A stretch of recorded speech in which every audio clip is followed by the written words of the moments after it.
सोमेश्वर माँ दुर्गा का निस्सीम भक्त था। एक बार उसने अपने गुरु की आज्ञा अनुसार माँ दुर्गा की तपस्या करने का निश्चय किया। वो एक घने जंगल में चला गया और एक बड़े से पेड़ के नीचे एक पैर पर खड़े होकर तपस्या करने लगा। बहुत दिन बीत गए। कड़ी धूप, बारिश, तेज हवा झेलते हुए वो निग्रह से उसी जगह डटा रहा। उसने अपनी एकाग्रता को भंग नहीं होने दिया। उसकी भक्ति और निग्रह देख वत्स, आंखें खोलो, मैं तुम पर प्रसन्न हूँ। बोलो, तुम्हें क्या चाहिए? प्रणाम माते, आपके दर्शन से ही मैं धन्य हुआ। और क्या मांगूं? मैं तुम्हें एक वरदान दे रही हूँ। जो चाहिए वो मांग लो।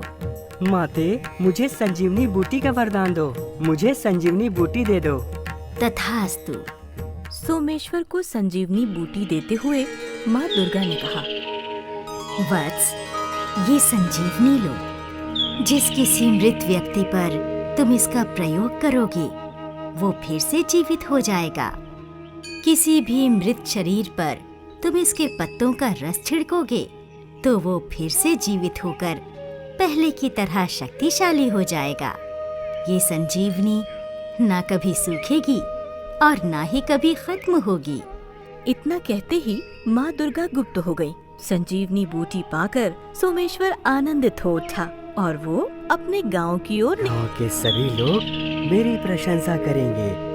हाँ, पूरे गांव में मैं प्रसिद्ध हो जाऊंगा। ऐसा भी हो सकता है कि सब लोग मुझे गांव का सरपंच ही बना दे। चलते चलते उसके मन में फिर एक अलग ही विचार आया। क्या कहीं माँ दुर्गा ने मेरे साथ कोई मजाक तो नहीं किया? यह कोई साधारण से पत्ते तो नहीं? यह सच में संजीवनी बूटी है कि नहीं? ये जानने के लिए मुझे कुछ न कुछ करना ही होगा।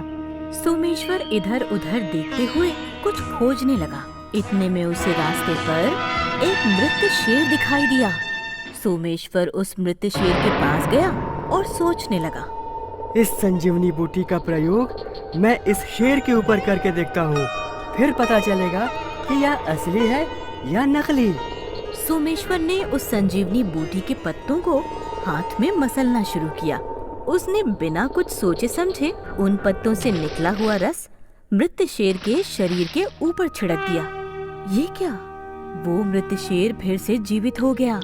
सोमेश्वर तो बहुत खुश हुआ। अरे वाह, ये तो सच में असली संजीवनी बूटी है। वो शेर बहुत बूढ़ा था और शिकार ना मिलने के कारण भूख से मर गया था। संजीवनी के कारण वो न केवल जीवित हुआ बल्कि पहले से ज्यादा शक्तिशाली भी हो गया। जीवित होते ही उस शेर ने जोर से दहाड़ मारी। अब सोमेश्वर बहुत डर गया। हे भगवान, ये मैंने क्या किया? शेर को जीवित कर दिया। हाँ, अब मेरी खैर नहीं। सामने साक्षात भूखा शेर देखकर सोमेश्वर की सिट्टी पिट्टी गुल हो गई।